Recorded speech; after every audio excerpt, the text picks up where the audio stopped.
veterans active in theater right now, men and women in uniform, who are making heroic sacrifices on behalf of our security, and our thoughts and prayers are with them and their families, because they are dealing with a whole lot to ensure that we are safe.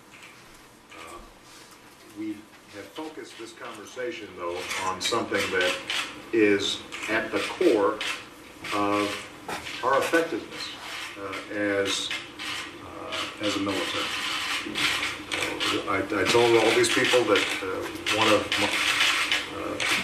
the great honors of my life is serving as Commander-in-Chief to what I consider to be the best military in the history of the world. And I am in awe of the work that the vast majority of our men and women in uniform do. But the reason we are so good is not because of the fancy equipment. It's not because of our incredible weapon systems and technology. It's because of our people. And the capacity for our men and women in uniform to work as a team, a disciplined unit, looking out for each other in the most severe of circumstances, is premised, as Ray Odierno said, on trust. It comes down to, do people trust each other? And do they understand that they're all part of a single system that has to operate under whatever circumstances effectively?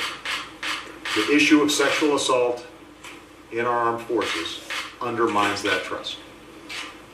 So not only is it a crime, not only is it shameful and disgraceful, but it also is going to make and has made our military less effective than it can be.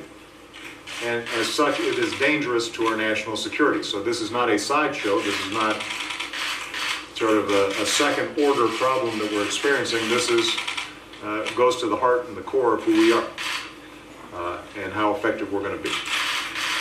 Now, the good news is I'm absolutely confident that everybody in this room and our leadership, starting with Chuck Hagel and Marty Dempsey and the Joint Chiefs, as well as our top enlisted men and women, they care about this. And they're angry about it. And I heard directly from all of them that they're ashamed by some of what's happened. But it's not fixed yet, and that's clear. So even though I think there is a level of concern and interest that is appropriate, we haven't actually been able to ensure that our men and women in uniform are not experiencing this, and if they do experience it, that there's serious accountability. What I've done is I've asked Secretary of Defense Hagel and Marty Dempsey to help lead a process to continue to get at this.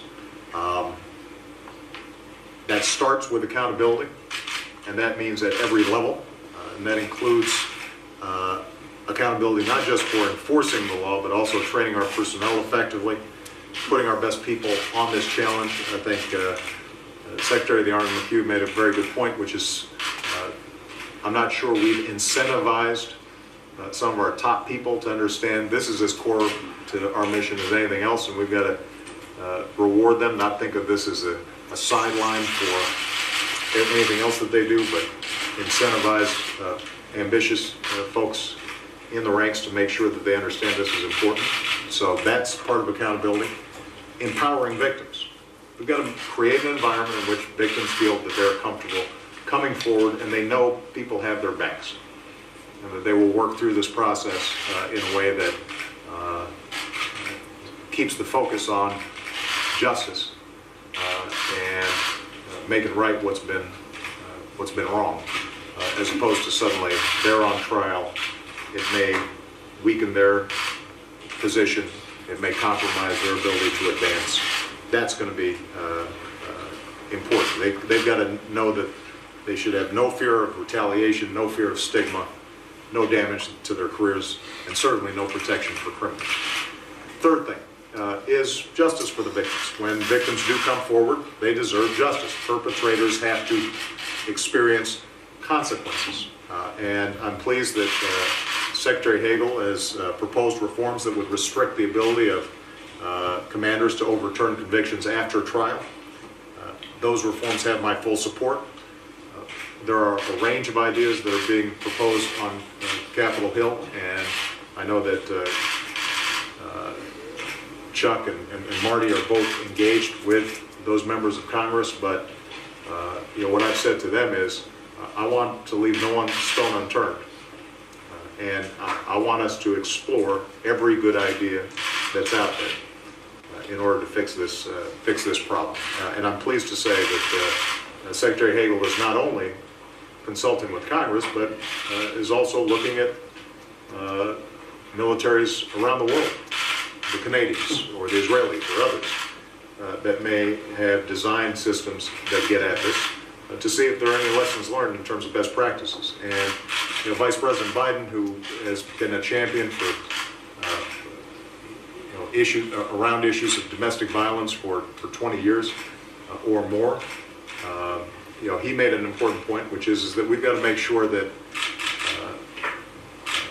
advocates and professionals who are in the civilian system and have been working on this problem for a long time, that we're listening to them as well, that we don't assume that the military has to completely recreate the wheel. And I think that's a very important point. So I want to thank all the work that Congress is doing, especially our friends in the Senate. All of us here are committed to working with them. Last point I'm going to make, and that is that there's no silver bullet to solving this problem. This is going to require a sustained effort over a long period of time, and that's why I'm very pleased to know that Secretary Hagel is going to be having weekly meetings on this. And I want us to make sure that we've got effective metrics and feedback loops so that we are continually evaluating how well we're doing. One point that was made around the table is that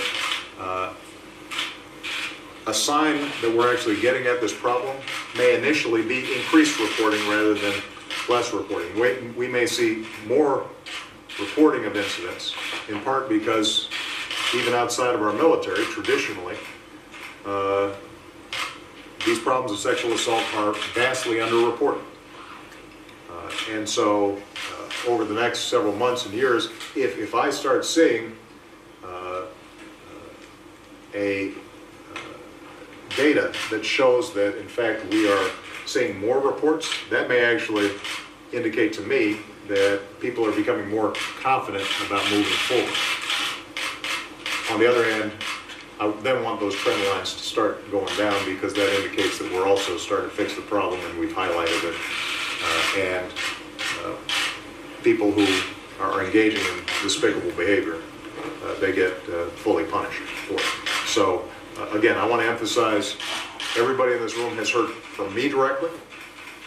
They've heard from Secretary Hagel and they've heard from Marty Dempsey. They all understand this is a priority, and we will not stop until we've seen this scourge from what is the greatest military in the world eliminated. All right? Thank you very much, everyone. Next on